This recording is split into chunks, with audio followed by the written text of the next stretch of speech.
Welcome to my channel. ఈరోజు మీ అందరి కోసం దోసకాయ పచ్చడి ఎలా చేస్తారో చూపిస్తున్నాను. ఫస్ట్ ఇందులోకి కావాల్సినవి దోసకాయలు. ఇవి 3 దోసకాయలు, నెక్స్ట్ ఉల్లిపాయలు, నువ్వులు, పచ్చిమిర్చి, వెల్లుల్లి, టమాటాలు 2, పల్లీలు, సాల్ట్, నిమ్మకాయ సదంత చింతపండు, పోపుకు కావాల్సినవి కరివేపాకు, కొత్తిమీర. ఇప్పుడు ఎలా చేస్తారో చూద్దాం. ఫస్ట్ కడాయి వేడైనాక ఇందులోకి పల్లీలను తీసుకోవాలి. 1 టేబుల్ స్పూన్ పల్లీలు మంచిగా ఫ్రై కావాలి. పల్లీలు మంచిగా వేగినాక నువ్వులు వేయాలి. ఇది 1 టేబుల్ స్పూన్. నువ్వులు చిటపటలు ఆడుతుంటే స్టవ్ ఆఫ్ చేసేసుకోవాలి.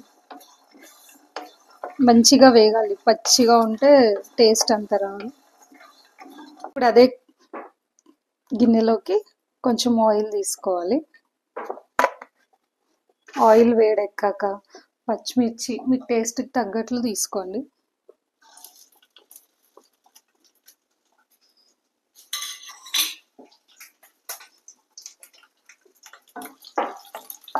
పచ్చిమిర్చి, టమాటాలు పెద్ద ముక్కలే తీసుకోండి. సాఫ్ట్ అయ్యేంత వరకు ఫ్రై చేయాలి. ఇప్పుడు టొమాటోలు ఫ్రై అయిపోయినాయి. వాటర్ అంతా వెళ్ళిపోవాల్సిన అవసరం లేదు, జస్ట్ సాఫ్ట్ అయితే చాలు. స్టవ్ ఆఫ్ చేసేసి చల్లగా అయ్యేంత వరకు పక్కకు పెట్టేసుకోవాలి.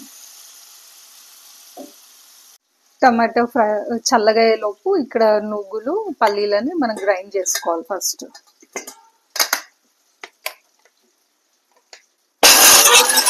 చేసిన తర్వాత నెక్స్ట్ ఇందులోకి టొమాటో పచ్చిమిర్చి వేసి గ్రైండ్ అన్నీ ఒక్కొక్కసారి వేసుకొని చేస్తేనే టేస్ట్ బాగుంటుంది, లేదంటే ముద్దలాగా అయిపోతుంది. చింతపండు, ఎల్లిపాయలు ఆ టమాటో ఫ్రై చేసేటప్పుడే వేయాలి, నేను మర్చిపోయినాను. ఇప్పుడు డైరెక్ట్ వేసేసిన తర్వాత దీనిలో కొంచెం దోసకాయ ముక్కలు మొత్తం వేసుకోవద్దు, కొన్ని వేసుకోవాలి.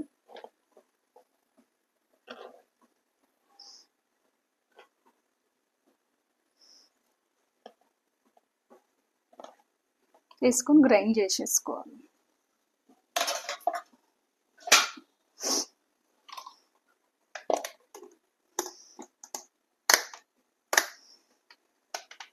దాన్నంతా ఒక బౌల్లోకి తీసుకోవాలి. కచ్చపచ్చ వేసుకోవాలి, మొత్తం గ్రైండ్ చేయొద్దు.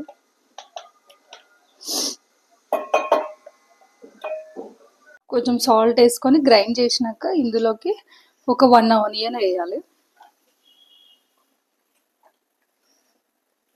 నెక్స్ట్ మిగిలిన దోసకాయ ముక్కల్ని వేయాలి. బాగా మిక్స్ చేసేసుకోవాలి మొత్తం.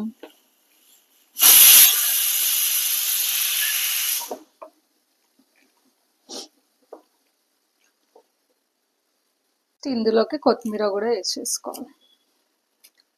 ఈ చట్నీ చాలా టేస్టీగా ఉంటుంది. ఇది ముక్కలు తగులుతూ ఉంటే తినేటప్పుడు చాలా టేస్టీగా ఉంటుంది. ఇప్పుడు మనం పోపు పెట్టుకోవాలి.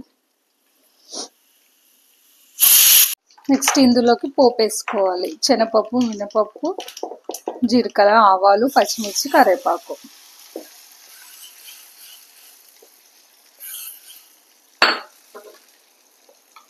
అంతే, టేస్టీ పచ్చడి రెడీ అయిపోయింది. వేడివేడి అన్నంలోకి చాలా టేస్టీగా ఉంటుంది.